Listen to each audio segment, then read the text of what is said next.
excited to host you for this podcast series by Story. It's an honor to interview you, given that I have actually seen you building in public. I have seen you documenting your journey on LinkedIn, onboarding clients, posting about them, posting about the results, making case studies, and doing some astounding work to becoming the LinkedIn top voice. It's going to be absolutely fun for me, and I hope that you're equally excited. Welcome to the show. Thank you so much, Nati, for inviting me. I'm also equally excited to have a conversation with you. I've been also following you, your journey, and I think this is an amazing opportunity to have a really nice conversation. Absolutely. So, are you ready? Yeah, absolutely. Great. So, my first question has to be this: what makes you Jaison? Because I see so many people trying to become agency owners, and I have seen people wiping out in the industry in the next 6 to 8 months. But then I see you consistently being at it, onboarding new clients and launching case studies. What makes you Jaison, the Jaison? Uh, I think I'm not the Jason yet, but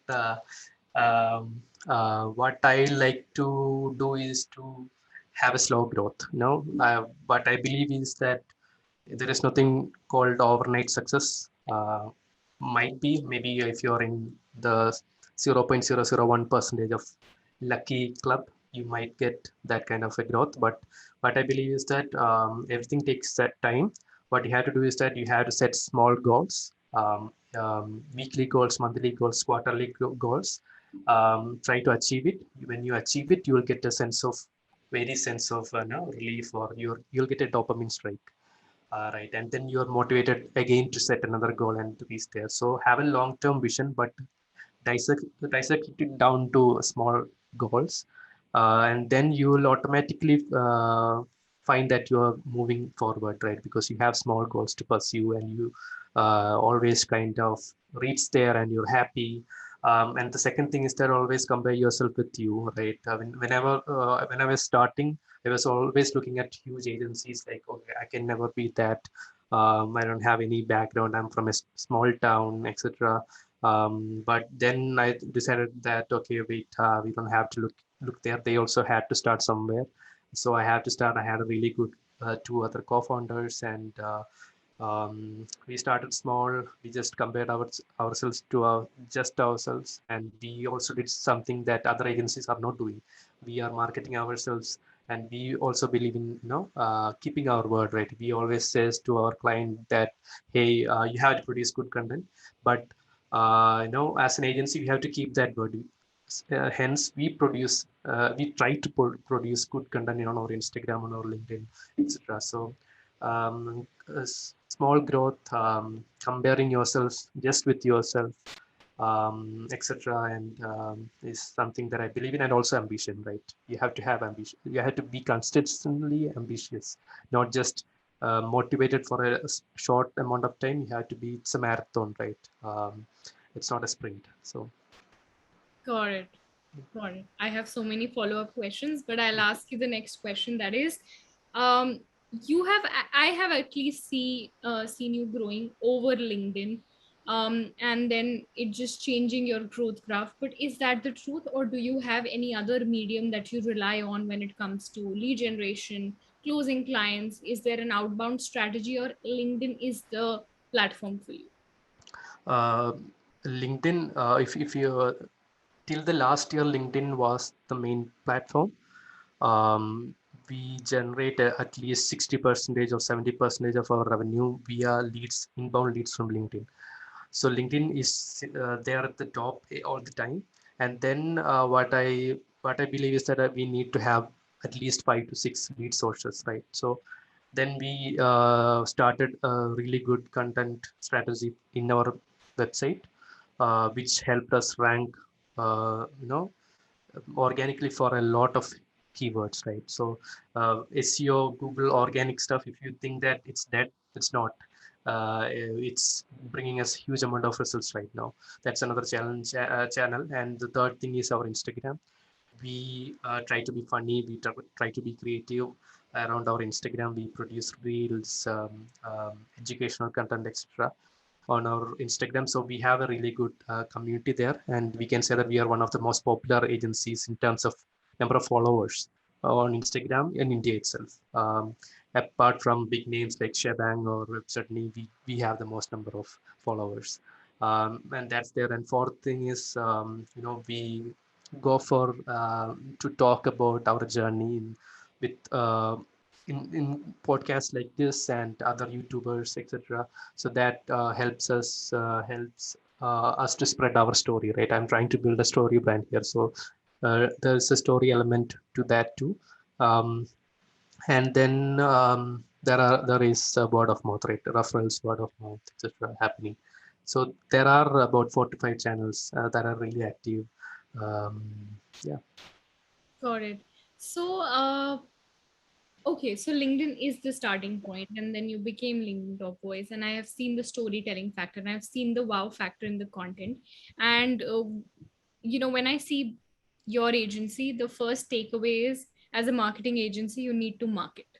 But then, how do you plan for it? Because we all get so consumed in doing client work. Do you have a tip for an agency owner who is probably watching this at the moment or listening to this, on how to market your marketing agency? Yes, absolutely. The perspective that I have is that I'll have some kind of ideas in me. I want to test it out. But my clients won't allow me to do that because that's kind of a crazy idea and it's not a short-term thing to try it out, right? So most of the ideas that I have are long-term ideas that sometimes people might not agree and with so what I do is that I test it out in my agency itself. For example, I thought that I need to write blogs that provide value for marketers and brand managers and everyone who's into digital without talking directly about our agency, right? So if I pitch to some of my clients, they might not be that much receptive. So I created a process internally. I had a freelancer. I used my internal SEO team and clubbed it together and started putting it out, and it started to work. Now I can say that, hey, when I'm in pitch, I'll say that, hey, we did this for our own agency, and I'll show the results. Like if you search digital marketing agency in Kerala, our thing is ranking first, and it's a highly competitive keyword. And this is how I came into that position. Same for Instagram, right? And now, whenever I always want to talk to brands about not pushing their products, just simply pushing their products and um, creating content strategy just for the sake of it, but just think about entertaining or educating the audience and uh, putting out content that could be surprising or opinionated or something like that. And I did it with our own agency. I myself provides the content, and I have a designer to do that. We have a very strict schedule. We did that, and now I can when I'm in a pitch, I say that, hey, if you want to see my ideas, I'll share my screen and show my agency's account, and they'll say that, okay, I have seen this, or I am following your account. You're absolutely right. So it's very easy to convince them. So it's basically, if you really love marketing or digital marketing, you have you you can use your own brand to create a case study out of it, and then you can sell it way more effectively rather than just bluffing about it. So That's such a powerful tip. And I have seen the content, the reels, the yeah. link posts, and they are just on point. Like, I was following the minimalist for the Mhm. longest time for their, Yeah. short content, crispy, snackable, and to the point as per the trends. Mhm. And then comes your agency with Mhm. equally snackable content, reels that are not just cringe trends, but Mhm. amalgamating trends with information that probably we don't know about. Mhm. So yeah, you give that wow factor. Got it. And so how do you add that wow factor in your content? Is it like that you research, or do they come to you naturally, or do you have brainstorming sessions with your team? Like, when you're making content strategy for your own personal brand and for the agency, be it any platform, what is the route that you follow? For personal branding, um, I don't believe in creating content beforehand and taking a Saturday or a Sunday time off from Sunday and creating and then their content for the week. I don't believe that that's how personal branding should actually work. What I believe is that it should be coming from your heart. So what I'll do is that after all the work, I'll sit on, maybe it will be after 10 p.m. in the night. I'll sit and think about what actually happened at that day. Did I learn something new? Did anything happen? Uh, Basically, it's just thinking about some instances that I want to share from that day or that week. It could be funny. Maybe I'll it could be something sarcastic, right? So I'll just note it down on my Notion suddenly when I have that idea, and then when I have time, free time, I'll just post it. So a lot of people relate with that one-liners, maybe, or it could be something on a very serious note that I experienced with maybe in a project or a campaign that I did, or some kind of conversations that I had, um, or something if we achieve something, I just want to talk to the world about that, how we achieved that, etc. So it's basically 90% documentation. That's it. Documenting yourself. Documenting yourself, what you do, how did you do that, what's the strange funny thing that you thought, conversations, etc. I just consider LinkedIn as my personal diary, which is not too much personal, but something that I want to share to the world. So, Yeah. so you don't make a content calendar and that's why you're able to match up with the trends because you do it on the go. Yeah, for my personal brand. um, that is my personal account, right? Yeah. When it comes to our agency's profile, also I'm not a huge fan of content calendars too, because content Oh, calendars are for brands. Um, right. So for our agency, if I need a content today, I'll in the morning itself I'll just take 30 minutes out of the calendar and think about what's trending, what's there. If anything is not trending, I'll try to produce evergreen content. So I might be wrong here, but that's something that works for me. Instead of if I sit on a Saturday to create content for the week, it doesn't come like that for me personally. Yeah. God. Impressive, and that's very new. So, how do you feel about being an agency owner? What drives you to do it? Because I see people starting at a pace like, oh my god, this is what I wanted to do. Here I am, and putting a very fancy founder, co-founder in their title, and Mhm. then leaving it. So, what drives you every day? Given the pressure and the rewards and everything, what's one thing that drives you to do it? One thing is the impact that I can make, yeah, because I'm directly in conversations with brands that can make an impact in the whatever they're doing, right? And marketing is a core function, in which if they have a really good product, we can be that catalyst to reach the right audience and help the audience also find the right product, right? And that's one thing. And the second thing is, I can when I keep on expanding, I can give job opportunities for new people, network with them. I understand, basically, I'll be able to understand human psychology a lot more, how to manage my team, how to talk with a new client. And I learn a lot, right? When I'm talking with each, every day, I at least have one or two or three client meetings. I learn about new industries all the time. So the knowledge factor here is huge, totally huge, because there is no industry limitations. I'm not limited to B2C, B2B, or healthcare or finance or anything like that. I have a portfolio of about 10 industries, XYZ. So the learning is there. So that as a curious guy, that's one thing that keeps me going, and also the results, the impact that I can make on lives and also in the industry. Yeah, it's actually beautiful that somebody comes up to you with their dream project or their Yeah. baby, and then you're able to make that baby reach the right world, right target audience, and then the appreciation and everything that comes along. And if that company gets funded, hits their goal, or whatever PR coverage they get, at the end, there's a agency owner or a marketing guy smiling and telling the world, got it. Yeah, that's So, and so, do you have any networking tips for LinkedIn? Like, you have been noticed by some of the greatest profiles, and hence all the medals and all the engagement and all the like, share, comments that follow, and the leads that follow. Do you have any networking tip?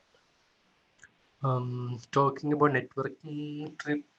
Um, I actually haven't purposefully networked just to network, right? I network accidentally because I want to network with him. Because if I see someone who is producing really good content, I'll just ping him or her and tell that, hey, your content is really cool. Maybe can we work together? I have this brand with me who also might be in this niche.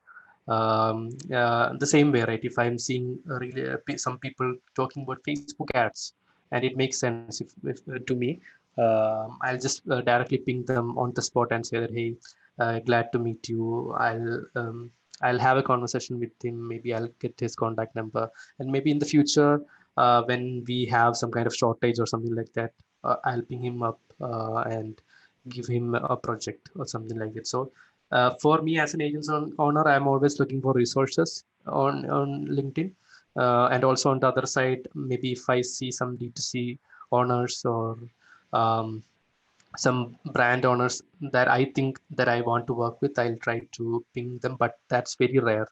I don't usually do that, but sometimes I do that. But most probably, I network to make sure that I have connections with the right resources when I'm in trouble, right? When I need a sudden content or a sudden design or a sudden performance campaigns or anything of that sort. Maybe even some LinkedIn expertise or YouTube.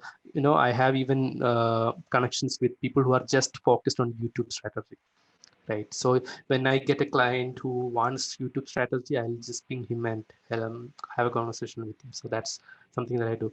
Otherwise, I don't send hi or glad to be connected, or you're a huge guy, I really like your content template kind of thing. I don't do that. And Got it. yeah. Okay. And do you have any one, two, or three names on LinkedIn that really inspire you to open the app and you look forward to their content? Nigel Narayanan from Ogilvy recently is putting out a lot of cool content.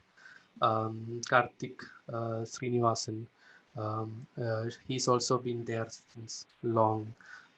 And Vaibhav is there, but I it's kind of there. I used to follow him, um, and there are a lot of people that I'm not Yeah, getting yeah. into the mind, but there are huge people like yours, right? A lot of good freelancers are also there putting out really good content. Yeah. Got it.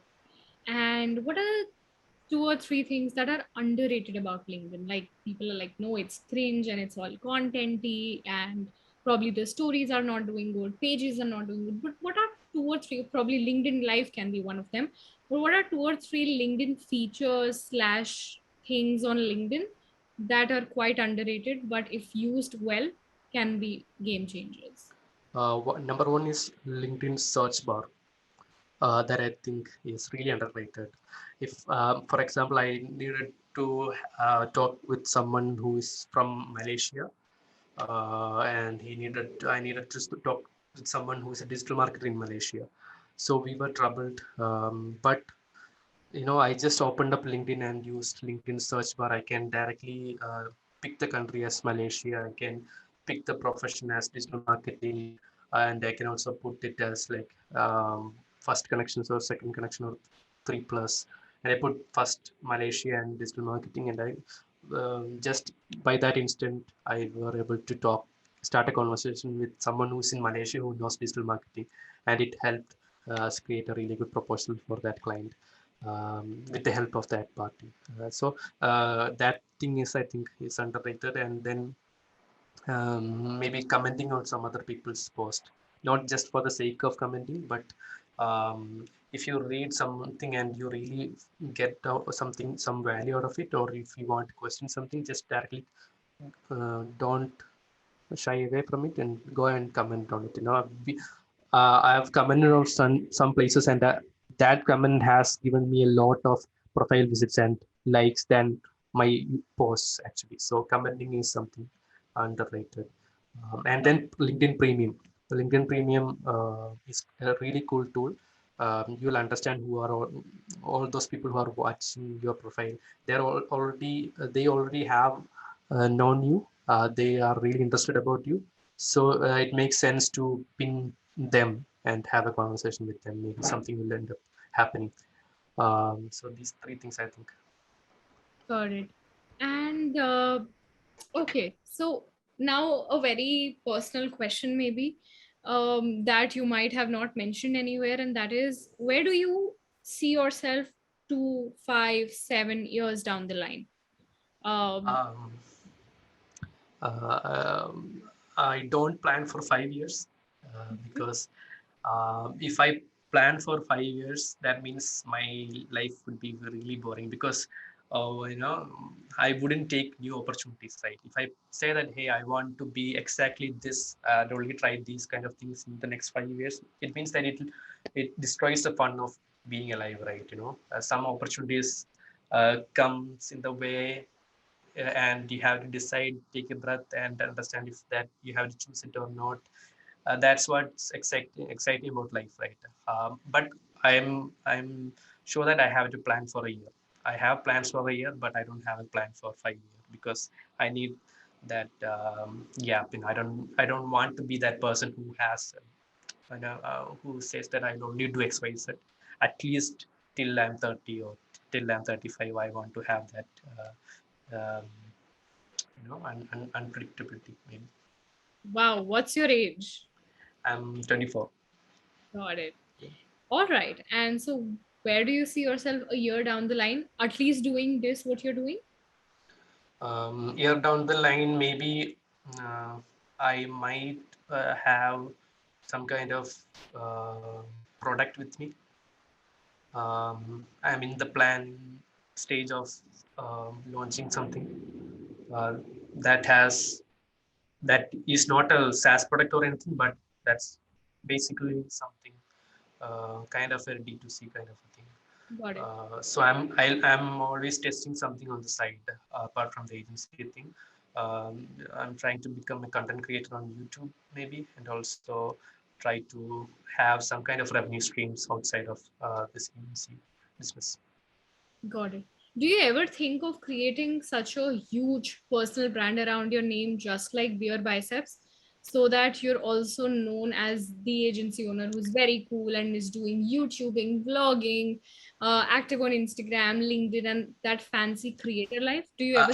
I don't think that I'll be that popular in any time because I personally um, I am not an extrovert like Okay, most of the content creators. So what I believe is that only a certain crowd will like my content or like whatever I'm putting out. So I'll have a small community with me always, but I won't be like that mainstream guy. So I'm not aiming for that. I'm aiming for just sharing my thoughts with a group of community that likes what I'm talking about. And I won't talk about mainstream things also, most got.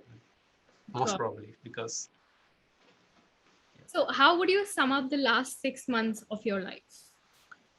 last 6 months have been like um, it's one of the growth that we have seen in the agency. It has been like 100 or 200% in terms of revenue, in terms of the number of people that we had. Before 6 months, we only had about 16, 15 people in our agency. Right now, it's about 27. Right. In 6 months' time, we hired 10 new full timers. The revenue also has been like that. So, in terms of business life, it has been a roller coaster, just roller coaster going upside, right? So In terms of personal life, also I've been um, ge- I've been able to do things more consistently, etc. So it was a really good 6 months that I had. Yes. Amazing, amazing. That's so nice to hear in the middle of a pandemic, which is not coming to an end. So great. And do you have any book recommendations that you swear by? Like any book that you would recommend to anybody who's listening to this? Um, uh, I have a couple of recommendations. One is Seven Habits of Highly Successful People. Okay. Another thing would be Do the Work. It's a very small book that will make you a lot more productive. Then Atomic Habits, obviously, it's really cool. You have to, if you haven't read it. Then one biography that I really like is Steve Jobs by Isaac Walterson. Um, these are some of the books that I. Got it.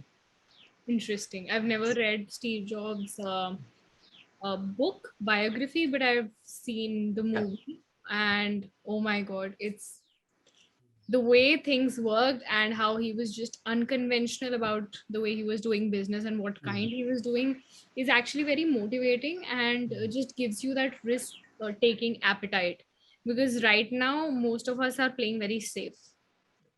Yes, Which absolutely. brings me to my next question. If Jason, everything boils down to nothing Mhm. and everything that you've built so far should never but comes to an end, what's one thing that you'll do to get back to where you are today? Like, will it be Um, then will it be SEO? In terms of marketing, in terms of mindset, what will be that one thing that you'll definitely do? Mindset, it's just this thing. My mantra is that have a long vision, have a huge goal, break it down into habits. Right? If you want to, if I lose everything, if I want to rebuild an agency, I'll say that okay, after 1 year, I want to be at this position, having this much revenue, having this much employees, and I'll break it down into small goals, and then that goals can be down into small habits. Right? Every day, I have to pitch this much people. I have to put out this much content. I have to talk with this many maybe potential co-founders or etc. So it's just defining a very achievable goal and breaking it down to daily habits. So that's something for mindset, even if that can actually almost give you anything that you want. God. And my last question to you for this particular segment of the podcast before we move to the rapid fire is, um, do you think automation tools work for LinkedIn? Have you tried any and do you have any recommendations? No, I'm not that kind of a person when it comes to. If you're running an agency, you might need those kind of stuff. But if you're doing a personal brand and if you're doing it out of your heart, I'm not sure if any automation tools would be needed. Yeah, got it. Okay, so we move to the rapid fire section. It doesn't have to be as rapid as it is on Coffee with Karan, but we'll try to be quick. So, are you ready? Yeah, yeah. Great. Branding or content strategy? Content strategy. Content or consistency? There is no content without consistency. All right. Inbound or outbound? Both, all day long. Oh, wow. And why inbound? Um, you don't have to go to people and convince that you're really good. It seems like bragging. You'll really, get tired of doing and getting rejected a lot daily, right? So, if you create a position for yourself in the market, people are going to come to you, and you don't have to get rejected all the time, right? So it's, but you should also have an outbound strategy, but inbound for me, if I want to pick something out of the both. Got it. Twitter or LinkedIn? Oh, um, uh, LinkedIn if you want to get clients. Got it. And three things about personal branding that nobody talks about. Personal branding, you don't have to be a boring person to be to build up a personal brand on LinkedIn or anything. You can be yourself, and it's sometimes it's tiring. It's there. Sometimes you feel that there's nothing to write or produce, but that's there. It's tiring and stuff like that. The third thing is that people think that if you put out something, it's they are out. No, you cannot change your word, right? But sometimes it grows as you grow as an individual. So if you think about some certain things like innovate today and you post about it, there's no need to shy away from correcting yourself. So Got it. Got it. And product or service, what's the bigger picture? I have myself, I have only experience in service, doing service business, but product seems really intriguing. And I believe that internet is meant for product, not for service. So if you need to utilize internet to the fullest, you need to have a product that can scale. Got it. Exactly. The scalability is the factor that's the main difference. Okay, and what do you think about the future of content on LinkedIn? Like, is it becoming cringe, or is it just like every other platform has some kind of a cringe content that is going on, and you still don't give up on the fact that LinkedIn is a great platform? So, what do you think? Uh, yeah, cringe is obviously there. A lot of cringe is there. What you have to do is that you have to just unfollow those people. That's it. And LinkedIn will be always, it's a growing platform, right? So when it becomes mainstream, a lot of it might become Facebook, but it will still have that power that it always had. So right now it's really good. So you don't have to, in my opinion, you don't have to think that okay, 5 years down the lane, LinkedIn is going to be Facebook or it's going to be full of cringe content. Don't worry about that. Today LinkedIn will give you business. So take the business out of it, and then if 5 years down, if it becomes cringe, find another platform. Not a problem. So Very logical answer. yes. And my last question would be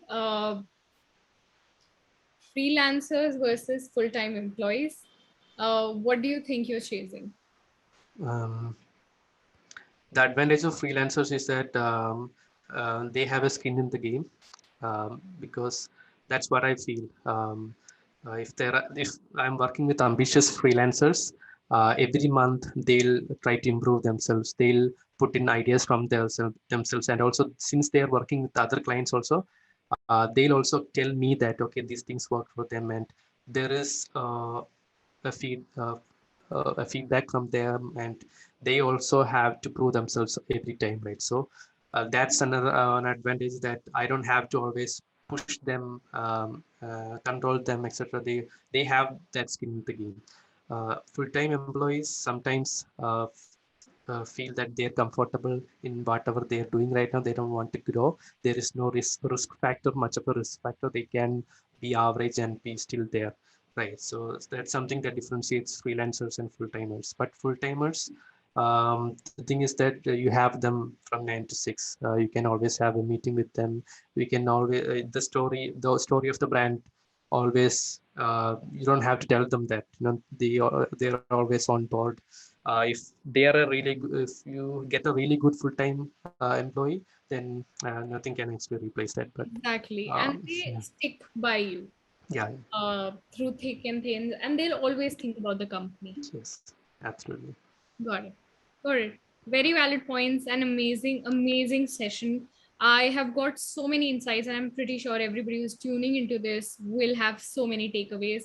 I really hope to see you growing your agency in US, UK, and wherever possible, because it actually deserves to rank on all those keywords, Mm. given the amazing case studies that I've read so far. So all the very best, and I wish you a speedy recovery from Yeah. COVID. So yeah, Yes. thank you. Thank you so much, Juliet.